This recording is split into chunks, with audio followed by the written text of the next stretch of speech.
باتش جديد لدوري الابطال. زي ما عرفنا في كل الباتشات بيحصل فيها تغير في القوائم بتاع اللعبه وحاجات كتيره قوي في اللعبه. طبعا مبدئيا كده الباتشات ما عليهاش اي باند لحد الان في بيس 2024.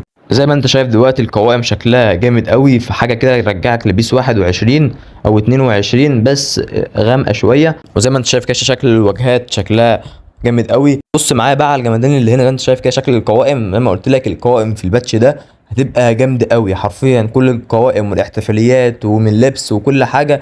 الباتش كله جامد. انا شايف حاليا التشكيله وشكل الكروت الجديد لدوري الابطال، الشكل بتاعها جامد برضو، كلها باللون الازرق، كله دوري الابطال. يعني الباتش حرفيا في ناحيه القوائم الباتش مظبط كل حاجه بالظبط. اللي طبعا لبسات مع اخر تحديثات لكل لبس، اللبس التاني للسيتي، وكل اللبسات موجوده وكل تراخيص الانديه موجوده. وهنا برضو القوائم برضو زي ما انت شايف كده القوائم شكلها جامد قوي. ولو ركزت معايا على عقود الترشيح فوق برضو شكلها على كروت دوري الابطال.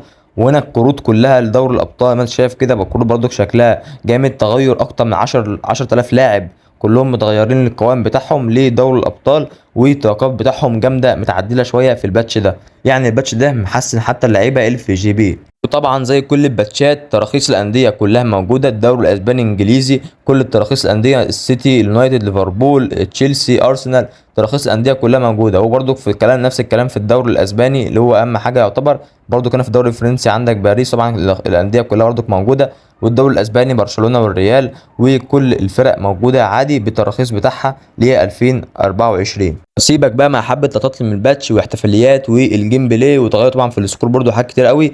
سيبك مع حبه لقطات بس. قبل بس ما ننهي كده الفيديو في الاخر كده، حط لنا لايك واشتراك في القناه وفعل زر الجرس. وما تنساش برده كان عامل مسابقه على حساب مجاني لواحد متابعين اول ما نوصل 4000 مشترك في القناه.